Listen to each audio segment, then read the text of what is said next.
Oi, amigos, tudo bem com vocês? Não fiquem reparando que a minha camisa não está tão bem passada, amassou, sentei, amassou e vai ficar assim. Para de prestar atenção em coisa que não importa. Vamos ao que interessa. Dando prosseguimento à série Perguntas e Problemas.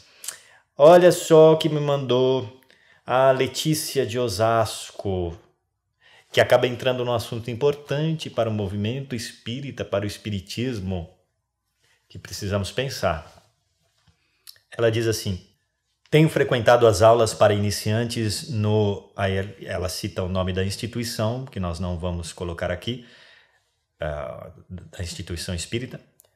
Porém, tenho achado as aulas um tanto repetitivas, já que acredito estar um pouco mais à frente dessa fase. Já li os livros O que é o Espiritismo, o Livro dos Espíritos e o Livro dos Médiuns. Além disso, frequento as quartas do Centro Espírita. Ela citou o nome da casa espírita que ela frequenta também. Sinceramente, não concordo com esse método em que são precisos 4 anos só de estudo para somente em seguida começarmos a desenvolver e praticar a mediunidade. Existem iniciantes, sim, mas existem pessoas mais estudadas que poderiam avançar para outras etapas. Tudo isso acaba tornando as aulas bem cansativas. Sem contar que há médiuns que precisam apenas de um direcionamento e acompanhamento, que querem estudar, mas também querem e precisam colocar sua mediunidade a favor das pessoas praticando a caridade. Enfim, gostaria de saber sua opinião. Grata, Letícia. Letícia, de fato você entrou num assunto que é importante e que os espíritas precisam pensar e repensar. A questão do excesso de burocracia, a questão da institucionalização nas casas espíritas. Muitas casas espíritas filiadas às federações ou às outras sociedades espíritas pedem com carimbo o curso carimbado, que é para trabalhar precisa fazer o curso, precisa estudar tanto tempo, tantas etapas, tantos anos, passar por toda aquela repetição de estudo, para depois começar a trabalhar, ser útil dentro da doutrina, né?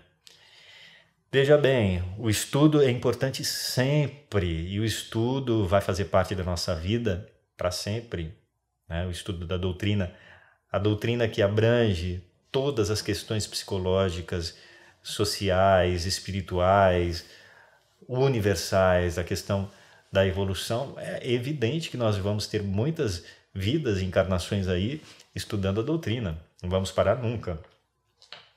Agora, os cursos também, nada contra propriamente os cursos, porque eles facilitam o estudo das pessoas. A grande maioria que não tem uma disciplina para estudar sozinha, que não tem esse autodidatismo, né, precisa de uma organização que o curso oferece no estudo, de uma metodologia, de uma sequência de estudo para poder ter um aproveitamento. Muito bem, isso é muito bom. A questão é da burocratização e da formalização demasiada, da institucionalização demasiada disso. Tem várias obras que tratam desse assunto, ou trechos dentro de obras importantes. Vamos citar novamente o site do Projeto Saber e Mudar, lá em Grandes Temas. Veja aí, entre lá, Grandes Temas. Você vai ver, rola a página lá para baixo, você vai ver lá o item, a reunião de textos, o arquivo chamado Burocracia, Institucionalização e Ditadura de Cursos nos Centros Espíritas. Até agora temos 24 textos, com o tempo vamos acrescentar, e ali dentro você pode estudar vários trechos de obras e autores diferentes que tratam de um ângulo ou de outro desta questão. Dá uma lida, leia mesmo com atenção esses trechos aí que são muito esclarecedores. Você também, dirigente espírita, trabalhador espírita, professor dentro das casas espíritas, você pensador espírita, autor espírita, pense a respeito disso também. Nós temos que encarar essa questão aí e temos que ver os lados positivos e negativos da questão para poder eliminar os negativos, né? Para poder reformular o que esteja equivocado. Às vezes nós reencarnamos, já a doutrina espírita codificada, ela é historicamente recente, né? Tem 161 anos da codificação de Allan Kardec, Então imagina o que é isso perante a história de séculos e milênios da humanidade, não é? Ainda muito jovem. A doutrina, a verdade das questões espirituais, ela é universal e atemporal. Mas a doutrina codificada, a filosofia, a ciência espírita organizada pela mente brilhante, pelo bom senso de Kardec, desenvolvida por outros trabalhadores, tantos exemplares da doutrina, como Chico Xavier e outros, isso nós temos há pouco tempo. Então, veja que em encarnações passadas nós não tínhamos ainda isso. Nós poderíamos ter lampejos da verdade, da razão, do sentimento em relação às verdades espirituais, mas nós não tínhamos ainda a bênção da codificação espírita. De forma que nós vivenciamos em muitas religiões formais uma série de dogmas, de ideias equivocadas, de apegos institucionais que precisamos nos desvencilhar aos poucos e cada vez mais, especialmente estando já dentro e sendo conhecedores da doutrina espírita. Então, essa mentalidade, às vezes, muito católica, com todo respeito ao catolicismo, mas no aspecto negativo, católica ou excessivamente mística, nós temos que ir eliminando. Pensar, repensar, porque a doutrina espírita inteira já não adentrou na nossa razão e no nosso coração completamente. É preciso aparar as arestas. Essa é uma delas. A questão da institucionalização, da burocratização demasiada, do apego ainda a rótulos, a títulos, a dogmas, que o Espiritismo não tem nada disso. Então precisamos representá-lo corretamente, não é? Vamos estudar essa reunião de textos, mas eu gostaria de começar lendo junto com vocês aqui, porque senão vocês guardam o arquivo e depois não lê, né? Não adianta nada, né? Não adianta nada. Se a gente está passando o material para vocês estudarem, é para estudar, é para ler, é para pensar, é para ler de novo, é para repartir com os amigos, com os grupos espíritas, para a gente poder corrigir o que está errado, né? Ainda, para poder melhorar, para poder aprimorar. Então eu vou ler uns trechinhos aqui com vocês, vamos prestar atenção para facilitar, depois vocês acessam lá o texto e copiam, divulgam e tudo mais. É um trecho apenas de uma obra, vamos começar com uma obra de Ivone Pereira, a grande médium Ivone Pereira, no livro A Luz do Consolador, e é um texto não psicografado, mas escrito por ela mesmo, né? Veja só o que ela diz. Durante 54 anos e meio pratiquei curas espíritas através do receituário homeopata e passes e através de preces. Curava obsessões, porém, se Deus o permitia, não só no recinto dos centros espíritas em sessões organizadas, mas também em serviços de passes, em gabinetes apropriados, servindo-me de médiuns auxiliares e até na residência dos próprios doentes. Conservei-me sempre espírita e médium muito independente, jamais consenti que a direção dos núcleos onde trabalhei bitolasse e burocratizasse as minhas faculdades mediúnicas. Consagrei-as aos serviços de Jesus e apenas obedecia irrestritamente à Igreja do Alto, no sentido poético figurado da Igreja, né? E com elas exercia a caridade a qualquer dia e hora em que fosse procurada pelos sofredores. Para isso aprofundei-me no estudo severo da doutrina, a fim de conhecer o terreno em que caminhava e conservar com razão a minha independência. No entanto, observei a rigor os critérios e horários fixados pelos poucos centros onde servi, mas jamais me submeti à burocracia mantida por alguns. Se não me permitiam atender necessitados no centro, por isso ou por aquilo, em determinados dias, eu os atendia em qualquer outra parte, fosse em minha residência ou na deles, e assim consegui curas significativas, pois aprendi com o Evangelho e a doutrina espírita que não há hora nem dia para se exercer o bem. Eu havia oferecido minha colaboração espírita e mediúnica a alguns centros espíritas. Não fui aceita por nenhum. A burocracia repelia-me. Então, organizei um posto mediúnico em minha residência, provi-o de medicamentos homeopatas à minha própria custa e trabalhei sozinha, fazendo ainda o culto do Evangelho diariamente a sós com os guias, porque a companheira não admitia o espiritismo. Tirava receitas pela manhã e fornecia remédios, mesmo alopatas, gratuitamente. Aplicava injeções em doentes pobres, costurava para eles e nada cobrava. Era o que eu podia fazer. Durante 8 anos realizei esse trabalho, atendia a favelados, pois residia próximo a uma favela, fazia passes e assim consegui curar e ajudar alguns. Estabeleci aulinhas de costura e bordados a moças e meninas que nada sabiam gratuitamente e consegui levantar a crença em Deus em alguns corações. Foram 8 anos de provações e testemunhos terríveis que pude vencer graças ao amparo da doutrina.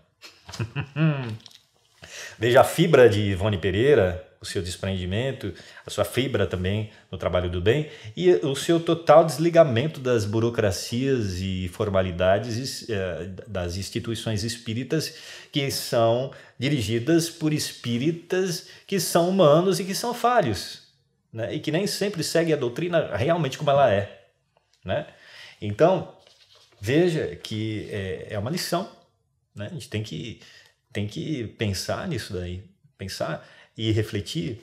Lembrando também Chico Xavier, cuja casinha espírita, o Grupo Espírita da Prece, não era afiliado a nenhuma federação. Não estamos aqui desrespeitando as federações, não é nada disso. A gente tem que pensar esse outro lado da questão. Né? E ele dizia, como está em diversas de suas biografias, quando alguém indagava, mas Chico, você não é afiliado a nenhuma federação? E ele respondia com toda firmeza e serenidade: o dia em que o espiritismo precisar de chefes, eu vou deixar de ser espírita para continuar sendo cristão. Para fazer o bem, só importa o objetivo, o estudo. Veja bem, não é que Chico Xavier estava desincentivando o estudo, hein? Atenção na interpretação da coisa, muito pelo contrário, a própria vida dele e as obras dele incentivam demais o estudo da doutrina, não é isso, ele está falando da burocratização e do apego às formalidades, desse resquício católico e místico que existe, e institucional, que existem em muitas instituições espíritas, e na mentalidade de muitos espíritas. Então, essa que é a questão que a gente deve prestar bem atenção. Vamos ler mais um texto bastante importante sobre tudo isso, que está no livro Atitude de Amor, opúsculo contendo a palestra de Bezerra de Menezes e debate com Eurípides Barzanufo sobre o período de maioridade do Espiritismo, psicografado por Vanderlei Oliveira, pelos espíritos Cícero Pereira e Hermance de Faux. As obras do Vanderlei, também do espírito Hermance de Faux, em parceria com ela, falam bastante dessa questão. São muito importantes, devem ser estudadas. Aliás, são um pouco rejeitadas por certas instituições espíritas, não é? E nós entendemos as razões, mas não adianta rejeitar, porque as obras estão aí, são úteis, precisam ser pensadas e cumprem a sua função. Nós não devemos deixar ninguém mandar o que a gente deve ler ou não ler, né? Mesmo veladamente, porque às vezes se diz, não, pode ler, mas não põe para vender, não comenta, né? Não discute, não reconhece, pode até não concordar com tudo, mas não reconhece o conteúdo positivo de ensinamento daquela obra, daquele autor. Né? Então, existe uma rejeição velada e muito injusta, não é? Meio criminosa quase, né? Então, cuidado, espíritas, cuidado em agir dessa maneira e se deixar influenciar por quem age dessa maneira também. Vamos lá, é um pouquinho longo, mas vamos ler, porque senão vocês não lerem, né? Só quer ver o vídeo, não quer ler o texto, mas vamos lá. Pergunta: o espiritismo tem sido institucionalizado? Toda doutrina necessita de institucionalização. O problema é o excesso. O excesso existe quando as convenções são mais importantes que o amor. Toda ideia moral que permanece por tempo demasiadamente prolongado no cérebro sem provocar efetivas renovações no sentir e no agir, nos métodos e nas estratégias coletivas, tende a ser foco de convencionalismo excessivo. Essa é a forma que o homem encontra para sentir-se com um pouco mais de autoridade perante os persistentes e sacrificiais apelos da consciência com os quais ele não quer se comprometer tanto quanto devia. Como entender a institucionalização das práticas espíritas? Onde existem dogmas, proliferam os formalismos. Muito natural que em mentes recém-desvinculadas dos arquétipos religiosos exteriores haja fortes reflexos do ritualismo e do misticismo nas atitudes. Incompreensível, porém, são as atitudes de desamor que já temos condições de suprimir e nem sempre as renovamos, preferindo as ilusórias sensações do prazer de discriminar, excluir e difamar com intuitos de supremacia pessoal.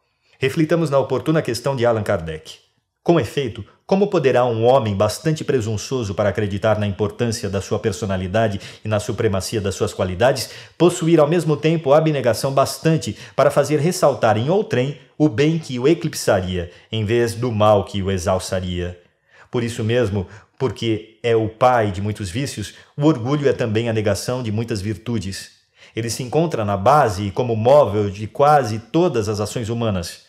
Essa é a razão por que Jesus se empenhou tanto em combatê-lo como o principal obstáculo ao progresso. O Evangelho segundo o Espiritismo, capítulo 10, item 10. As práticas espíritas, a exemplo dos modelos institucionais do cristianismo primitivo, deveriam ser livres, espontâneas e simples. Os padrões e a disciplina, o preparo e o estudo são úteis até o ponto em que não cerceiam a capacidade grupal de criar seus próprios métodos e caminhos ao encontro do espírito encarnado com sua própria espiritualização. O critério de unidade doutrinária precisa ser revisado pelos amantes da causa para não cercear o que há de mais enriquecedor no espírito cristão, a criatividade e o bem-estar de conviver. Gostaria de compartilhar com vocês a minha experiência pessoal. Sempre fui autodidata no espiritismo, sempre me dediquei intensivamente ao estudo da doutrina, de maneira organizada, contínua, sem férias. Até hoje, está fazendo agora 30 anos, desde muito jovem, né? Então, sempre tive essa facilidade do autodidatismo. Então, organizando os livros, as obras dos autores que precisavam estudar, fazendo um planejamento longo, imediato, a médio e curto prazo das obras que eu mantenho até hoje, inclusive para divulgar também pelo projeto Saber Mudar, trabalho de divulgação, mas sobretudo para o meu aprendizado, para a minha vivência, para o aprimoramento das minhas dificuldades, né? Adquirir conhecimento para aplicar na própria vida, né? Superar as minhas dificuldades. Então, eu nunca fiz curso de espiritismo em nenhuma casa espírita. Quando procurei trabalho em muitas delas, fui rejeitado por muitas. Por quê? Porque pediam o tal do curso, 8 anos de curso, né? E eu já tinha uma boa bagagem do conhecimento espírita, né? Claro que não sei tudo, nunca vou saber. Continuo estudando, continuo aprendendo, aprimorando, revisando e acrescentando conhecimento. Mas já tinha o suficiente da base da doutrina, especialmente de Kardec e de autores clássicos espíritas importantes, para poder servir, né? E, ao mesmo tempo, continuar estudando. Mas não adiantava. Eu passei por entrevista em inúmeras casas espíritas. Eu organizadamente procurava os endereços, ia lá, marcava, fazia entrevista e não me deixavam trabalhar, porque pediam um curso.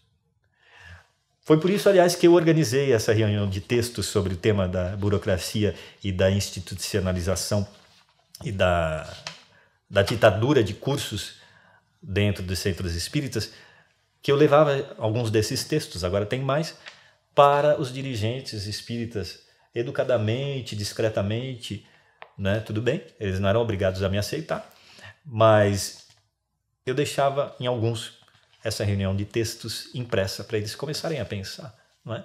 Porque o que eu queria era trabalhar, ser útil.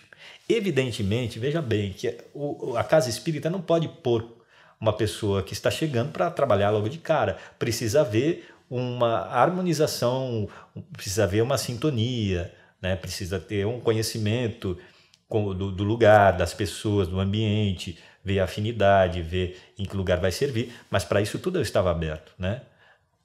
Mas isso não significa ter que começar do zero, estudar do básico, 8 anos de curso para depois, ou no meio do processo, depois de muito tempo, começar a servir. Não é racional. Até que eu encontrei uma instituição espírita, depois de muito procurar, encontrei o Núcleo Espírita Assistencial Paz e Amor, na Aclimação, que me recebeu, uma casa espírita também filiada à Federação, mas que, no entanto, depois de passar por entrevista com os dirigentes, com os coordenadores ali, eles, especialmente a Alcione Camanho, a quem eu agradeço de coração, ela teve o bom senso e a sensibilidade de verificar que eles também pediam o curso, né? Mas que estudar o meu caso e ver se realmente eu não poderia começar a trabalhar aqui ou ali, mesmo sem ter o curso. E fui recebido muito bem e estou lá, ainda trabalhando em algumas atividades, até hoje, há quase 20 anos. Isso foi em 1999, portanto há 19 anos. Encontrei grandes amigos lá, reencontrei alguns grandes amigos que tenho até hoje, participei de diversos trabalhos ali e você veja que a Alcione e a casa teve esse bom senso, né? De abrir uma exceção, não como forma de privilégio, absolutamente, mas pensando e verificando que é um caso, né? E que é preciso ter essa abertura. Então, vamos estudar essa questão aí, vamos ver o que a gente pode melhorar, porque a gente pode melhorar muito ainda nas casas espíritas, os dirigentes e trabalhadores espíritas que têm que pensar nessa questão a fundo. E para finalizar, mais um trechinho curto que está ali dentro do texto, da reunião de textos que indicamos ali em grandes temas. Veja o que disse Chico Xavier também. Está no livro Chico Xavier com Você, escrito, organizado por Carlos Bacelli. Passe é sentimento do coração. Como nós podemos ensinar uma mãe a dar o passe? Ela fala mais pelo coração porque pede pelos seus entes queridos. O povo se preocupa muito em fazer curso aqui, curso ali e esquece de trabalhar. Sábio sempre Chico Xavier, nosso grande professor e amigo. É isso então, minha amiga Letícia.